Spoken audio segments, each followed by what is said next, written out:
Oke, kalau gitu coba sharing-sharing lagi kali ya Sobat Ipot sambil kita nunggu nih karena kita bahas tentang strategi investasi pas PPKM. Nah kalau Sobat Ipot sendiri nih punya nggak strategi khusus yang mungkin bisa di-share ke Sobat Ipot yang lainnya? Strategi investasinya kalau kalian seperti apa sih terutama di PPKM kali ini?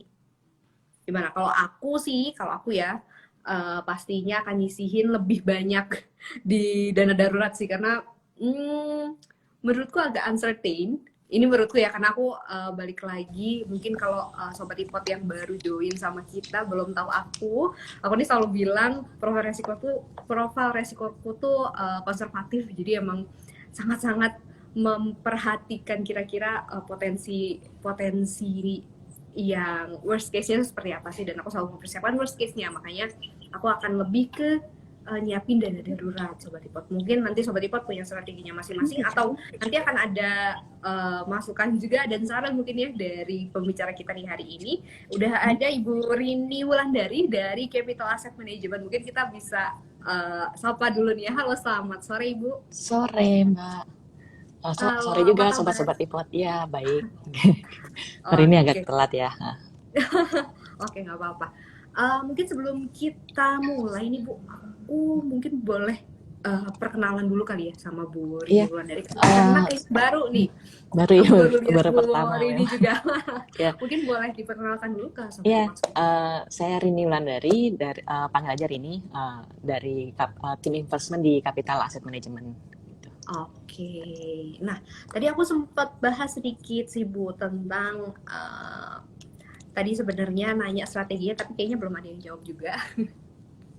Uh, jadi mungkin sebelum kita masuk ke topik kita di hari ini, di sore hari ini, Bu, aku mau nanya nih, karena pasti kan berita kenaikan level PPKM kemarin pastinya ada pengaruh ya ke market gitu. Tapi mungkin sebelum masuk ke market Indonesia, aku mau tahu dulu ada nggak sih efek dari uh, market secara global gitu. Karena kan setahu aku sebenarnya kasus Omikron naik ini nggak cuma di Indonesia ya, tapi di beberapa negara lain pun juga sama. Nah, apakah ini berpengaruh dengan market Indonesia juga dan seberapa pengaruh sih, Bu? Mungkin boleh di-update dulu nih kita secara Iya, jadi global marketnya seperti apa? secara umum aja dulu ya. Jadi Iya, memang kalau COVID-19 ini kan secara global udah 400 juta kasus. Terus sekarang ini juga penambahan kasus hariannya itu udah sekitar 3 jutaan per hari. Cuma untuk sekarang kan Omikron ya, itu kasus kematiannya rata-rata 7.500 orang per hari itu untuk yang global. Nah, untuk varian Omikron ini memang 5 kali lebih cepat menyebar dibanding yang Delta gitu. Nah, jadi memang karena si Omikron ini juga jadi ada beberapa lonjakan infeksi ya di beberapa negara gitu ya, termasuk salah satunya Indonesia ini. Sekitar akhir November lah ya, 2021 kemarin baru masuk di Indonesia. Kalau di Indonesia itu sendiri, di kita sendiri gitu ya, itu total memang 4,6 juta kasus yang seharinya ini per kemarin itu sekitar 40 ribuan ya per hari. Nah, ini udah agak mirip dengan eh, yang high di bulan Juli, sekitar 50 ribu per hari. Nah, cuma memang kasus kematiannya ini hanya 65 orang per hari, jadi lebih kecil daripada si Delta. Jadi memang si Omikron ini walaupun penyebarannya 5 kali lebih cepat, tapi untuk fatality rate-nya bisa tergolong rendah seperti itu. Nah, oke. makanya itu karena semakin melonjak ini ya beberapa hari ini, beberapa ya seminggu 2 minggu ini ya, itu makanya terbitlah si PPKM level 3 gitu karena melihat peningkatan yang cukup signifikan. Nah, memang untuk PPKM level 3 ini kan ya kita tahu ya ya udah mulai ada yang WFO 50% seperti itu ya, terus yang restoran tempat makan itu udah mulai dibatasin. Nah, cuma memang bedanya si PPKM level 3 sekarang dibanding yang tahun lalu itu memang cuma ada sedikit sih perbedaannya. Maksudnya nggak terlalu signifikan. Itu hanya di kayak kapasitas. Jadi kalau dulu itu kan mall anak di bawah 12 tahun nggak boleh masuk. Nah sekarang itu diperbolehkan 12 tahun ke bawah itu dibolehkan masuk asal udah vaksin pertama dan didampingi orang tua seperti itu. Di bioskop juga dulu anak 12 tahun nggak boleh masuk, sekarang udah diperbolehkan masuk dengan vaksin pertama dan ya aplikasi Peduli Lindungi tentunya ya. Nah, kayak gitu sih. Terus dari sisi kapasitas juga dari mall dulu cuma 50%, sekarang udah bisa 60%. Jadi eh, karena ada pembatasan seperti itu sih, tapi masih masyarakat masih bisa beraktivitas seperti itu. Nah, terus untuk sedangkan kita kan sedang memasuki yang tahun 2022 ini yang dimana kita tahu bahwa tahun ini kan sebenarnya tahun pemulihan ya Mbak ya. Terus tapi di Omicron ini juga berkembangnya juga lumayan cepat gitu ya. Sedangkan kita lihat untuk beberapa indikator lah, kenapa dibilang tahun pemulihan karena adanya indikator kayak penjualan retail, terus PMI, terus yang indeks keyakinan konsumen itu tetap kuat gitu loh di tengahnya si Omicron ini. Jadi makanya itu kita masih bisa melihat bahwa tahun 2022 ini ya tahun recovery lah gitu. Apalagi ditunjang dengan percepatan vaksin ya. Kan kalau kita kan vaksin ini untuk dosis pertama itu udah sekitar 67%, yang full dosis udah 47%, dan sekarang kan lagi gencar-gencarnya yang vaksin booster gitu Ya. Mbak. Oke, berarti sebenarnya kalau respon dari investor, terutama domestik nih Bu, terhadap si berita kenaikan level pada PPKM kemarin, itu sebenarnya berefek banyak nggak sih Bu, atau ya udah biasa aja gitu? Kalau ngelihat dari performance IHSG. Nah, sekarang kita lihat IHSG hari ini memang agak turun ya di 0,37%. Tapi asingnya masih net buy sekitar 780 miliar.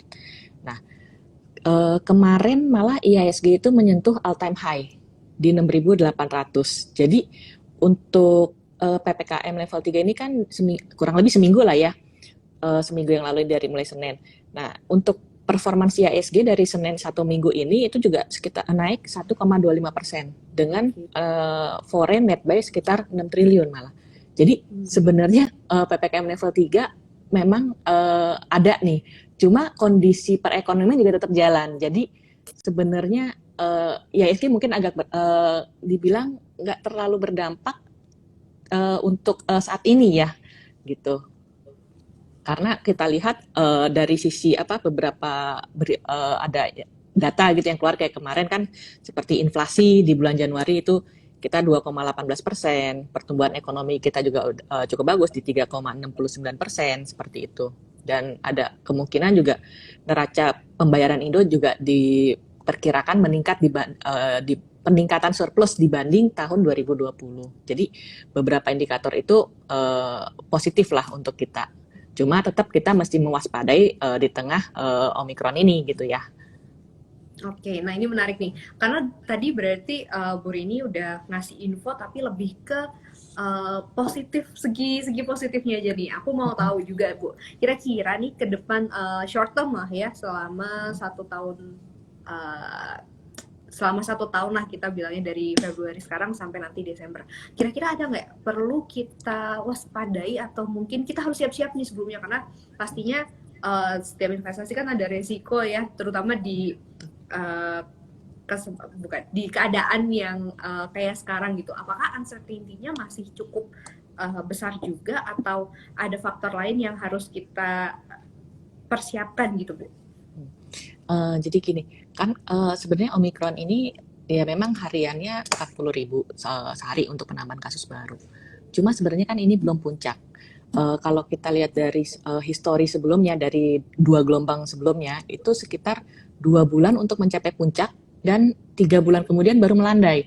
Jadi kalau kita hitung puncaknya mungkin ya kisaran di awal Maret, akhir Februari ini atau awal Maret. Nah, itu baru mencapai puncaknya, mungkin kisaran di atas 100.000 per hari ya, itu perkiraannya. Nah, baru mulai melandai seperti itu. Nah, itu dari sisi Omicron yang perlu kita waspadai. Jadi kan tetap dilihat nih pembatasannya juga. Nah, terus ada berita juga kan yang selain dari Omicron ini kan ya belakangan tentang inflasi. Di US sendiri kan kemarin diumumin inflasinya 7,5% gitu ya.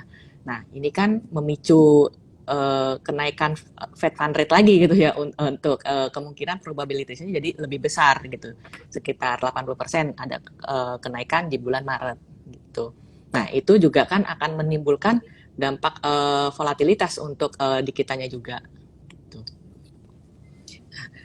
Selain Fed fund rate itu juga ya inflasi, terus ya inflasi di AS dan kalau di Indo sih masih cukup terjaga ya, masih cukup terkontrol lah ininya ya, cuma kita mewaspadai yang di luar aja seperti itu. Oke oke, berarti isunya lebih ke secara global market ya Bu ya? Ya karena kan mau nggak mau tetap berdampak Iya ya ya. ke kita. Sip, sip, sip. Gitu. Oke. Nah, kalau gitu mungkin masih ada kayak aku sih sebenarnya yang balik lagi ya. Aku tadi mungkin sempat sampaikan aku tuh cukup konservatif nih Bu dalam memilih produk investasi. Nah, sebenarnya kalau waktu yang sekarang nih, apalagi tadi Bu bilang sebenarnya secara keadaan lebih ke positif-positif nih kebanyakan ya untuk faktor yang akan menekan performa IHSG kemungkinan akan dari globalnya justru bukan dari secara domestik. Nah, tapi boleh nggak Ibu di-share sebenarnya kapan nih waktu terbaik buat masuk dan mulai investasi, dan sebenarnya gimana nih strategi yang sebenarnya harusnya terapin sama Sobat Ipot ataupun teman-teman semua nih yang udah join di kirap kita di sore hari ini. Nah, kalau untuk strategi berinvestasi kan pada umumnya nih ada yang namanya rupiah cost averaging sama lump sum.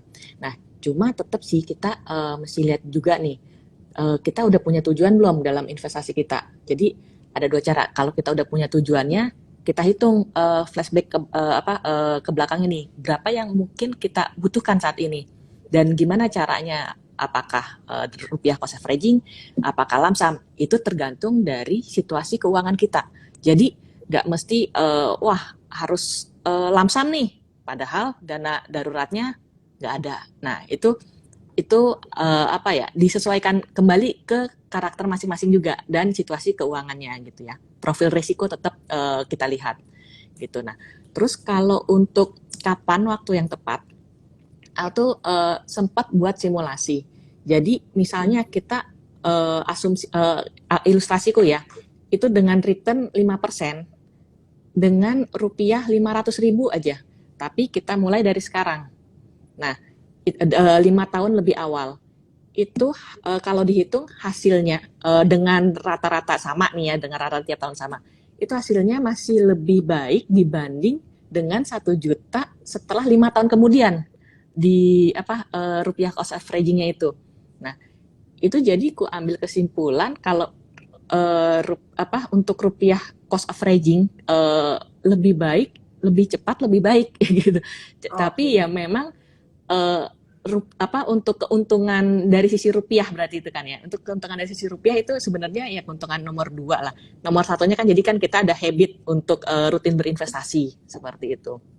Nah, cuma untuk tadi misalnya yang strategi, tadi kan bisa rupiah, tentuin dulu tujuannya. Bisa rupiah, bisa rupiah cost averaging, bisa lump sum. Terus kalau misalnya aku belum ada tujuan nih, ya mungkin masih sekolah atau pelajar atau mahasiswa seperti itu ya. Nah, belum ada kepikiran atau ya kita lah belum ada kepikiran. Ya udah sisihin aja dulu yang sebisa kita lakuin gitu loh. Yang pasti itu duitnya duit dingin.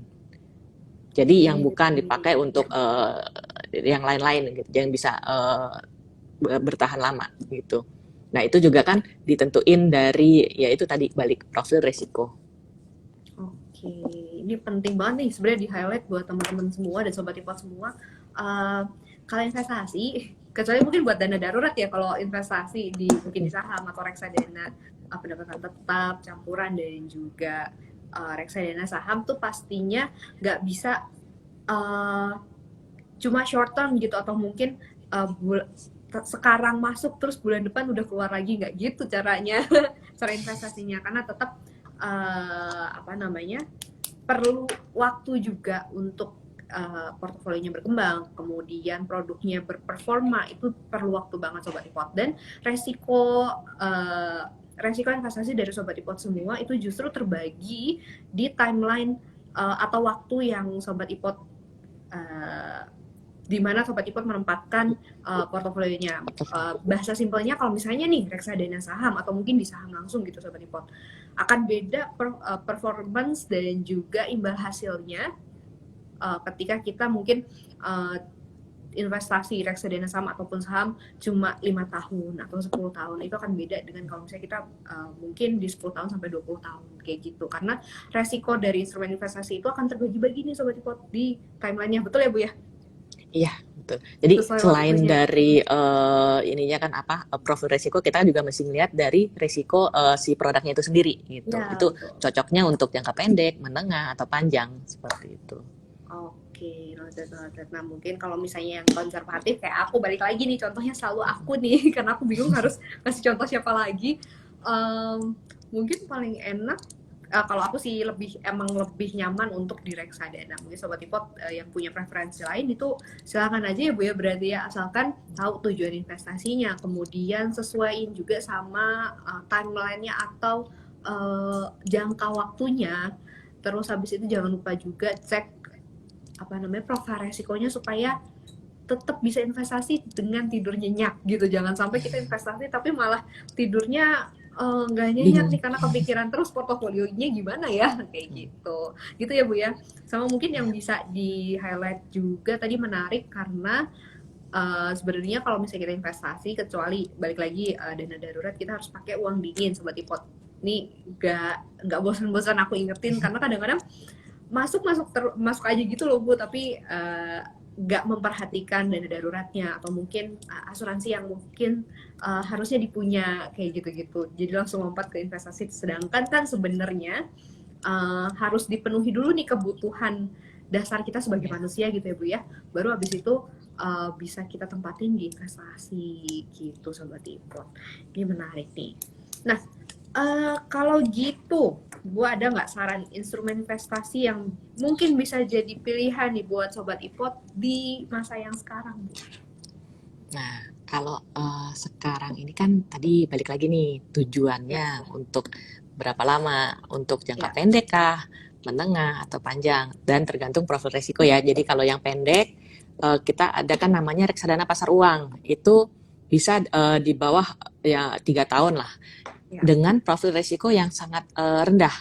Karena reksadana pasar uang itu isinya kan deposito sama obligasi yang di bawah 1 tahun, sehingga mau jatuh tempo. Nah, itu kalau kita ya ada namanya capital money market fund. Nah, Oke. itu dari sisi return kita sekitar 4,8%, tapi ini return historis ya. Itu Ya, sekitar 4,8%. Dan untuk syariahnya kita juga ada capital syariah money market fund. Nah, itu jadi cocok untuk yang baru mau coba yang profil resikonya rendah, ataupun yang seperti tadi dana darurat. Jadi mungkin pengen ada dana darurat tapi mau taruh di mana ya kalau misalnya yang agak gak beresiko gitu kan, karena kalau dana darurat itu kan sewaktu-waktu akan dipakai gitu kan. Nah, itu bisa juga taruh di reksadana pasar uang seperti itu. Nah, setelah reksadana pasar uang ada peningkatan di mungkin reksadana fixed income namanya. Jadi itu untuk profil resikonya yang di atas pasar uang, di atas pasar uang. Itu kita ada namanya capital fixed income fund. Itu isinya obligasi pemerintah, jadi surat utang negara ataupun yang syariahnya, jadi SBN atau SBSN ya. Nah, positifnya apa di capital fixed income fund ini? Kita tahu kalau SBN itu kan untuk membangun infrastruktur negara.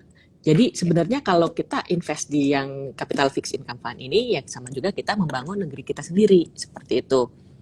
Terus ada juga pengennya jangka panjang gitu ya, mungkin pengen coba-coba nih saham, mungkin lagi fluktuasi gitu ya, tapi masih agak takut. Nah, itu ada namanya reksadana campuran. Itu reksadana campuran itu ada kita namanya capital balance growth. Itu sekitar untuk jangka waktu ya di atas sekitar 5 tahun lah ya, 5 sampai 7 tahun kalau aku saranin.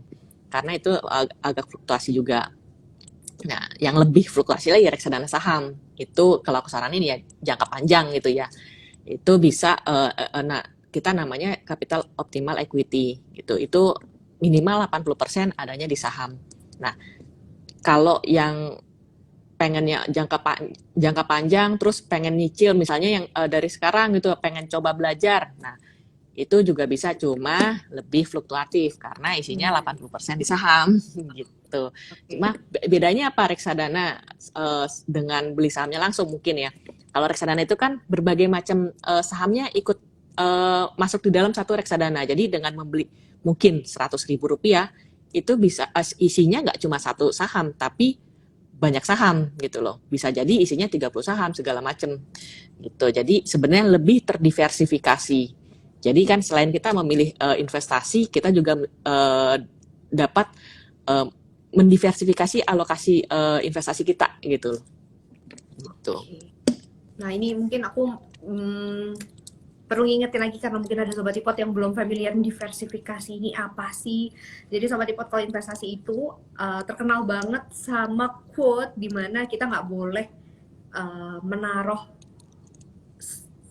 telur di dalam satu keranjang atau mungkin menaruh uang ya di dalam satu produk doang atau satu instrumen doang Sobat Ipot. Nah, that's why diversifikasi ini adalah kegiatan untuk membagi uang teman-teman semua ke dalam beberapa keranjang gitu. Biar kalau misalnya ada satu instrumen yang lagi turun nih, instrumen lain bisa seenggaknya menahan gitu ya biar nggak terlalu turun banget atau gitu ya Bu ya? Iya, betul.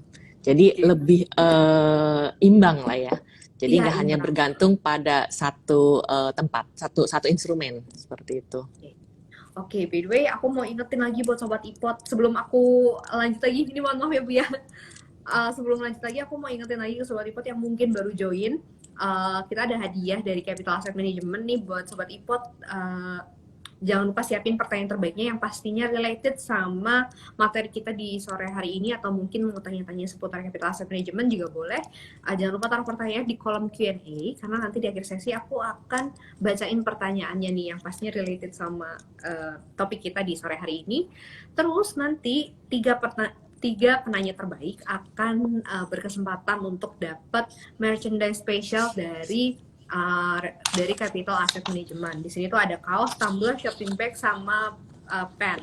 Jadi Sobat Ipot jangan lupa untuk siapin pertanyaan terbaiknya dan jangan lupa di post juga di kolom Q&A. Nanti akan dipilih sama tim Capital Asset Management siapa nih yang pertanyaannya paling baik dan ada tiga orang pemenang yang akan berkesempatan untuk menang. Nah, buat Sobat Ipot juga yang mungkin nggak terlalu pede nih kalau ikut Q&A gitu, bisa juga ikut acara yang share IG story. Jadi bisa di screenshot IG live kita di sore hari ini. Nanti setelah IG live kita selesai bisa langsung post di IG story-nya. Jangan lupa tag @reksadana capital sama @indopremier. Nanti akan dipilih 2 orang yang berkesempatan untuk dapat productivity set. Nih ada mug, not sama pen gitu. Jadi jangan lupa ikutan, jangan lupa ramein juga. Oke, ke pertanyaan selanjutnya nih Bu Rini. Tadi udah dijelasin lah ada saran instrumen investasinya apa, kemudian tadi sempat juga dibahas produknya ada apa aja di Capital Asset Management yang mungkin bisa jadi pilihan buat Sobat Ipot semua. Nah, kembali lagi ke pembahasan kita di sore hari ini. Sebenarnya sih kalau misalnya dari uraiannya Bu Rini tadi, secara market dan juga pergerakan IHSG akan baik ya Bu ya. Semoga akan baik, kecuali mungkin ada hal-hal tidak terduga lainnya gitu ya Bu ya. Tapi pastinya kan dari MI sendiri mungkin ada antisipasi atau mungkin ada strategi sendiri yang dilakukan nih untuk mengelola produknya supaya tetap bisa perform nih walaupun mungkin ada penerapan PPKM lagi. Nah mungkin boleh diceritain nggak atau di-share gitu ke Sobat Ipot Bu, gimana sih penanggulangan atau mungkin antisipasi dan strateginya juga dari tim fund manager Capital Asset Management Bu? Ya, jadi kalau kita itu kan untuk mengelola reksadana kan pasti kita lihat ya pertama makronya dulu secara garis secara globalnya gitu ya. Terus domestiknya gimana? Terus baru kita masuk ke sektornya, terus ke pemilihan sahamnya. Misalnya kalau saham pemilihan sahamnya, terus ada scoringnya. Terus kalau obligasi berarti kan kita lihat juga default risk-nya seperti itu. Kalau pemilihan banknya, kita lihat juga ada internal scoring untuk banknya. Nah, setelah itu kita masuk semua, setelah masuk ke Porto, kita juga tetap akan nge-review itu setiap bulannya, ini masih cocok gak untuk masuk seperti itu, atau misalnya oh ternyata perlu dikurangin seperti itu. Nah, itu untuk pemilihan emitennya ya. Nah, terus kalau dari sisi itu juga setelah dipilih baru kita masuk ke namanya weighting, bobot. Nah, jadi porsinya itu kan beda-beda. Nah, kalau kayak seperti di CMM, Capital Money Market Fund yang reksadana pasar uang gitu ya, itu kan dia porsinya 50% di obligasi, 50% di deposito. Nah, ini sih untuk kita mengantisipasi adanya kenaikan yang suku bunga tadi gitu loh. Jadi untuk mungkin pertengahan tahun gitu ya kan ada kemungkinan kita juga mengalami kenaikan suku bunga. Nah, di situ kita juga bisa mereview, melihat lagi mana nih deposito yang bagus ataupun mungkin obligasi yang cocok seperti itu. Dan biasanya kan kalau ada kenaikan suku bunga yang diuntungkan yang dari sisi deposito gitu ya. Gitu. Nah, itu kita jadi lebih fleksibel di situ untuk memilih. Jadi dari sisi porsi kita juga perhatiin. Gitu. Oke, baik. Nah, kalau gitu Bu, ini pertanyaan terakhir juga nih sebelum kita masuk ke Q&A di sesi hari ini.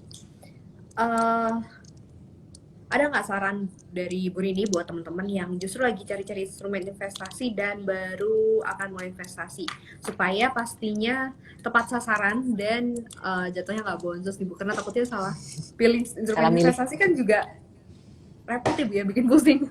Mungkin boleh dikasih sarannya nih Bu. Jadi kalau misalnya buat kita yang baru gitu ya, baru memulai ataupun yang saat sekarang ini yang mungkin takut dengan fluktuasi, coba aja di reksadana pasar uang. Reksadana pasar uang berarti kita ada di Capital Money Market Fund. Itu juga termasuk flagship kita itu. Kita itu yang Money Market Fund itu dari tahun 2015 dan AUM-nya juga udah di sekitar 150-an M. Nah, itu pun return-nya masih konsisten di atas suku bunga acuan saat ini. Jadi kan tadi untuk historis 4,85%. Seperti itu untuk 1 tahun terakhir. Nah, yang Capital Money Market Fund ini kenapa dibilang cocok untuk yang baru mulai? Karena isinya ya memang deposito dan surat utang yang di bawah 1 tahun. Jadi yang udah mau mature. Jadi resikonya itu yang paling rendah. Gitu. Jadi mau coba-coba juga nggak apa-apa. Kita minimum mulai dari Rp100.000. Oke, jadi kalau yang mau masuk dulu atau mungkin lagi nyari referensi produk reksadana pasar uang, mungkin bisa di consider lagi nih produknya Capital Asset Management, ada Capital Money Market Fund, betul ya Bu? Ya, betul. Oke, sekarang kita akan masuk ke sesi tanya jawab nih Bu. Udah ada beberapa sebenarnya yang nanya buat teman-teman yang mungkin masih punya pertanyaan. Jangan lupa untuk taruh di kolom Q&A. Ini aku akan coba bacain yang related sama materi kita di sore hari ini. Sama siap-siap, siapa tahu pertanyaan kamu akan menang gitu ya. Jadi 3 penanya terbaik nih yang akan dipilih sama tim dari Capital Asset Management. Nah, pertanyaan pertama, tadi aku dapat pertanyaan dari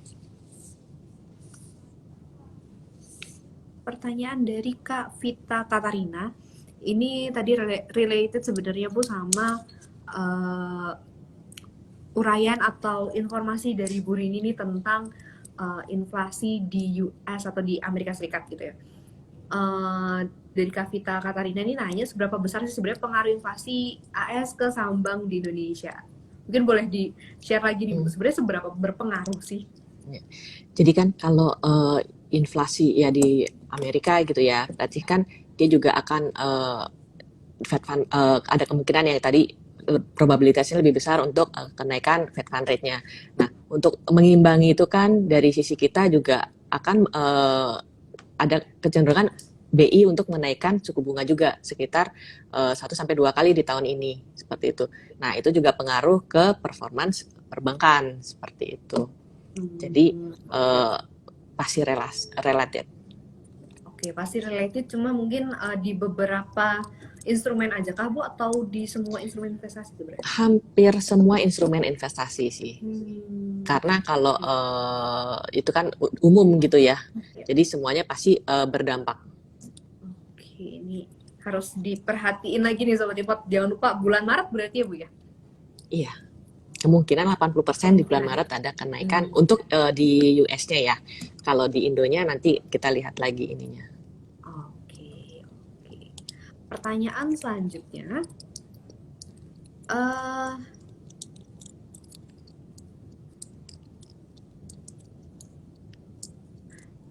oke Bu ya, ini agak lama karena pertanyaan cukup banyak. Oke, ini ada pertanyaan menarik dari Kak Putri Andayati. Pertanyaannya, analisa apa yang bisa digunakan sama pemula sebelum memilih reksadana? Kalau menurut Bu Rini, apa aja nih yang bisa jadi pedoman atau guidance nih buat Sobat Ipot semua yang mau milih reksadana nih Bu? Nah, pertama memang kalau untuk pemula ya, pertama ini berarti udah tahu dari sisi tujuannya dulu yang tadi ya, tujuan, profil resikonya, terus profil resiko sendiri sama profil resiko si apa produknya gitu ya.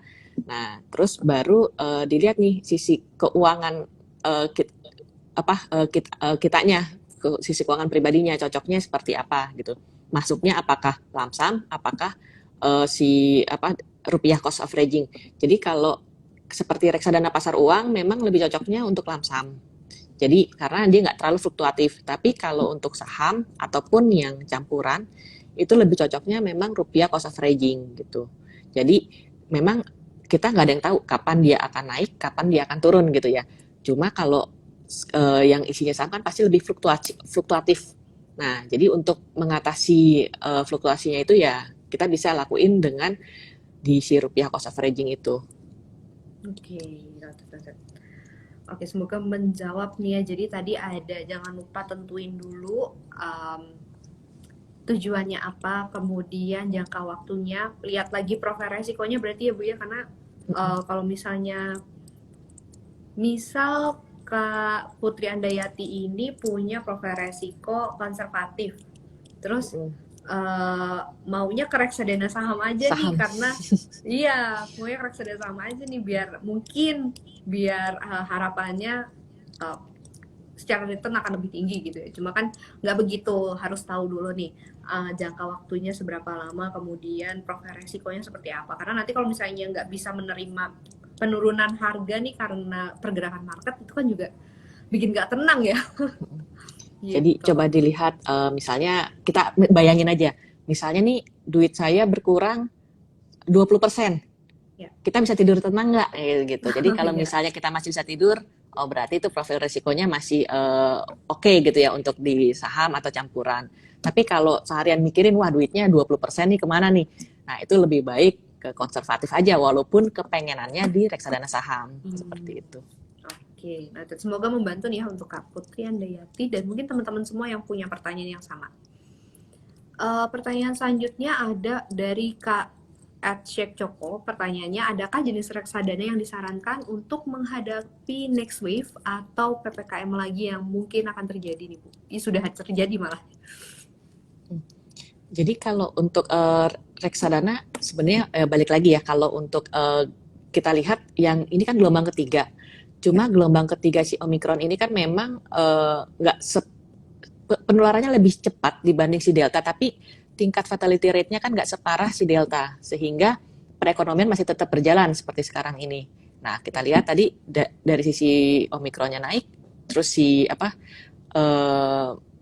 IHSG-nya juga masih tetap hijau ya, maksudnya tetap ada perkembangan 1 minggu terakhir. Jadi sebenarnya ya kita balik lagi ya itu resiko kita untuk masuk ke reksadana apa, untuk cocoknya seperti apa gitu. Karena kalau kita lihat dari si jangan sampai kita wah pengennya nih si ada gelombang berikutnya nih, wah lebih baik apa mau masuk di saham atau segala macam. Cuma ternyata nggak sesuai dengan kriteria profil resiko kan nggak cocok juga seperti itu. Jadi lebih baik lihat ke profil resiko masing-masing juga. Oke, jangan lupa ingat profil resikonya apa gitu ya Bu ya. Iya. Oke, pertanyaan selanjutnya dari Kak Etikertrik. Pertanyaannya, di situasi seperti ini, mana yang lebih penting antara cash atau tetap investasi dengan nominal yang kecil? Terima kasih. Mungkin boleh di-share Bu, kalau insight dan ide dari Bu Rini seperti apa? Nah, kalau ini sekarang kita lihat lagi nih, tadi dan situasi kondisi keuangannya ya, apakah dana daruratnya sudah ada, terus kebutuhan yang utamanya sudah tercukupi, misalnya ya yang lain-lain, misalnya ada cicilan atau segala macam, itu harus utama dulu. Nah, kalau memang masih ada dana idle, memang benar-benar idle, bisa untuk tetap rutin berinvestasi, tetap rutin berinvestasi gitu ya. Walaupun mungkin sekarang PPKM level 3, terus mungkin besok COVID semakin worst case gitu ya, misalnya Ya. semakin buruk. Cuma itu kan kita untuk jangka panjang. Jadi kita ini kan hanya melihat 1-2 bulan ataupun 1 tahun gitu kan. Sedangkan kalau investasi itu kan sebenarnya tujuan jangka panjang yang di atas 3 tahun biasanya seperti itu. Jadi disaranin dilihat juga untuk fitur kerangka dari situasi keuangannya masing-masing. Oke, betul Bu. Oke, semoga menjawab pertanyaannya nih. Kemudian pertanyaan selanjutnya dari Kak Filipus Filipus C. Pertanyaannya, reksadana apa yang apakah reksadana yang kita udah punya nih Bu perlu direview per periode tertentu atau kapan nih perlu direviewnya? Sebenarnya berapa lama sih idealnya kita mereview produk reksadana yang sudah dimiliki? Mungkin boleh di-share Bu infonya. Ya. Jadi kalau kita punya misalnya punya beberapa reksadana, karena mungkin kita baru coba satu reksadana yang profil resikonya rendah, mungkin reksadana pasar uang. Nah, cuma kan kita nggak hanya bisa aja kita punya reksadana pasar uang, punya yang campuran, punya saham seperti itu ya. Jadi kita tetap review semuanya itu masih sesuai gak nih dengan tujuan investasi kita. Nah, terus untuk review itu balik lagi di kebutuhan kitanya. Misalnya saat ini kita masih single nih, dengan tujuan investasinya udah alokasinya udah masing-masing. Ternyata nanti mau merit, berkeluarga. Nah, kalau berkeluarga berarti ada tambahan lagi, mungkin untuk nanti biaya biaya pernikahan atau biaya anak. Nah, itu kan berarti ada alokasi-alokasi lagi. Nah, itu kita review setiap ada kejadian yang berbeda gitu, setiap ada event yang berbeda, itu satu.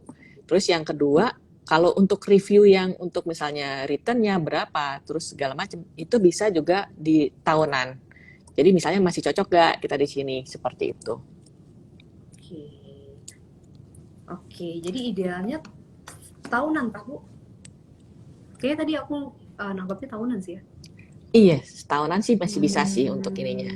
Cuma tetap ya, maksudnya tetap dilihat apakah sesuai gak nih kita, misalnya kita nih udah rutin nih setiap bulan untuk dana darurat gitu ya, sampai ternyata dana daruratnya udah cukup, udah terpenuhi 6 bulan. Kan kalau dana darurat itu idealnya 6 bulan ya, padahal sekarang semenjak si Omikron, si COVID ini kan sebenarnya 6 bulan nggak cukup. Itu semestinya butuh sekitar 1 tahunan, 1 sampai 2 tahun untuk pengeluaran, 1 sampai 2 tahun pengeluaran ya untuk dana darurat itu. Nah, itu bisa ditaruh seperti tadi di reksadana pasar uang. Itunya udah aman belum? Terus mungkin asuransi tadi udah aman belum? Ya segala kebutuhan pribadi yang lebih pokok gitu lah ya. Nah, itu udah aman belum? Nah, kalau udah baru yang investasi yang dan lain-lain, misalnya pengen punya cicilan rumah, pengen punya buat kendaraan bermotor segala macam seperti itu. Tapi kalaupun belum ada tujuan, ya udah belajar menyisihkan aja dari sekarang gitu ya. Mungkin hanya dengan 100.000 seperti tadi kan aku hitung simulasinya itu lebih cepat berinvestasi, itu hasilnya masih lebih optimal ketimbang kita mengulur waktu dengan yang lebih besar nominalnya gitu. Oke, tapi setuju sih Bu, kalau tadi Ibu sempat bilang kalau dana darurat memang harus lebih digedein lagi porsinya, karena kayak kalau sekarang aja aku sebulan bisa antigen berapa kali gitu. Nah Maksudnya kan, ada biaya tambahan gitu selama mungkin kita udah 2 tahun ini ya bersahabat sama COVID gitu. Gitu. Jadi memang ada baiknya menambah lagi nih porsi dari uh, uang daruratnya atau dana daruratnya, biar kalau misalnya sewaktu-waktu amit-amit banget atau mungkin memang perlu ada pengeluaran antigen ataupun PCR gitu bisa tetap dilakukan gitu ya Bu ya. ya, Dan pastinya nggak nunggu nggak, reksadana cair dulu nih, kalau misalnya ya. portofolionya lagi naik sih enak, kalau misalnya lagi turun kan ya rugi juga sih gitu. Iya, makanya kalau saran ya memang kalau si reksadana pasar uang itu kan bisa untuk dana darurat karena ya selain profilnya resikonya lebih rendah, terus juga dia agak lebih cepat ya untuk pencairannya seperti itu. T1, T2 gitu udah cair. Oke, noted. Nah, pertanyaan selanjutnya Bu dari Kak Arif JZM, pertanyaannya apakah reksadana saham akan dikenakan pajak, baik itu pajak biaya penjualan ataupun pajak dividen? Nah, Nah, kalau reksadana jadi gimana? kalau reksadana itu kan memang isinya saham yang di dalamnya. Nah, cuma semua apa instrumen itu semua emiten itu udah di dalam sebenarnya udah dipajak gitu di dalam reksadana itu. Jadi sehingga kalau investor yang masuk ke reksadana itu reksadana bukan objek pajak. Jadi yang kita terima untuk returnnya itu udah net, udah bersih. Jadi kalau misalnya untuk pelaporan di SPT itu ada kolom gitulah ya, itu bukan objek pajak. Nah itu masuk ke reksadananya. Oke, noted. Jadi bukan termasuk objek pajak gitu ya Bu ya, kalau reksadana Bukan saham. objek pajak, iya. Ada tulisannya di situ sananya. Namanya Oh, beda kalau misalnya kita mungkin deposito 3%, 3,5% gitu ya kan kena pajak lagi 20%. Jadi net-netnya masih 3% gitu ya. Tapi kalau yang tadi kan seperti yang pasar uang money market fund itu 4,8% ya udah net gitu misalnya. Seperti itu. oke. Pertanyaan selanjutnya dari Kak Sylvie ZTER. Mungkin Bu Rini bisa sharing juga nih ke kita. Kalau misal udah punya rencana nih untuk investasi, kalau di bawah tahun dan di atas 3 tahun tuh ambil apa aja? Mungkin boleh di-share Bu. Kira-kira yang amannya untuk jangka waktu selama 3 tahun tuh apa sih Bu? Jadi kalau di bawah 3 tahun nih biasanya yang pasar uang, eh, reksadana pasar uang ataupun reksadana pendapatan tetap. Nah, kalau yang di atas 3 tahun itu juga bisa reksadana pendapatan tetap ataupun campuran ataupun saham kalau yang lebih panjang ya, misalnya di atas 3 tahunnya itu mungkin 7 tahun, 5 tahun seperti itu tuh bisa juga saham. Tapi ya balik lagi ke ya tadi profil resikonya cocok gak untuk yang jangka panjang itu seperti itu. Jangan sampai kita memaksakan untuk yang jangka panjang 5 tahun tapi setiap harinya kita masih mikirin nih si returnnya gimana turun nggak seperti itu, jangan sampai seperti itu. Oke, oke, nanti semoga membantu. Kemudian pertanyaan selanjutnya, eh pertanyaan selanjutnya ada dari Kak Putri Andayati lagi nih Bu. Produk reksadana milik Capital Asset Management yang mana yang direkomendasikan buat pemula yang takut resiko? Ini sama aja kayak pertanyaan Kak Putri Andayati juga, sebenarnya kurang lebih sama, karena dia katanya masih bingung mau pilih produk reksadana yang mana dan yang pastinya minim resiko. Mungkin boleh dibantu. Nah, jadi kalau yang minim resiko udah pasti reksadana pasar uang yang isinya deposito sama surat utang di bawah 1 tahun. Nah, kita ada yang capital money market fund yang tadi returnnya 1 tahun terakhir di 4,8%. Itu udah net berarti kalau reksadana ya. Gitu. Jadi bisa mulai dari situ. Itu pun dimulai dari Rp100.000 sudah bisa. Jadi Oke, ini juga bisa. cocok Kalau bisa pasar untuk uang ya. dana darurat seperti itu juga bisa. Oke, atau buat teman-teman yang balik lagi maunya yang minim resiko aja bisa juga coba Yang ke Capital Money Market Fund. Ada di pot fund, tinggal dicari aja gitu ya. Oke, ini masih ada sisa waktu beberapa menit lagi, Bu Rini. Aku izin nanya satu lagi, mungkin bisa dibantu dari Kalemon.salty. Pertanyaannya, saran untuk seberapa besar alokasi dana yang sebaiknya disimpan di reksadana pasar uang. Mungkin boleh di share lagi nih Bu, insight atau idenya. Nah, jadi sebenarnya kalau kita idealnya ya untuk berinvestasi itu sekitar 10-30%. Sebenarnya 30% itu idealnya, cuma balik lagi, ternyata kita banyak cicilan nih. Nah, cicilan itu yang kita utamain. Jadi sebisa mungkin ya idealnya memang 10% lah paling enggak gitu ya untuk investasi.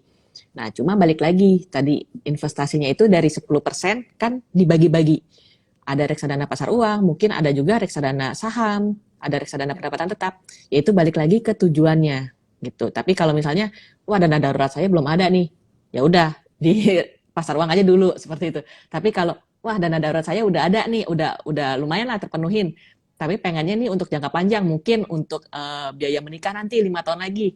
Nah ya udah bisa mungkin dan sesuai ya dengan profil resiko, mungkin bisa ke reksadana saham ataupun campuran.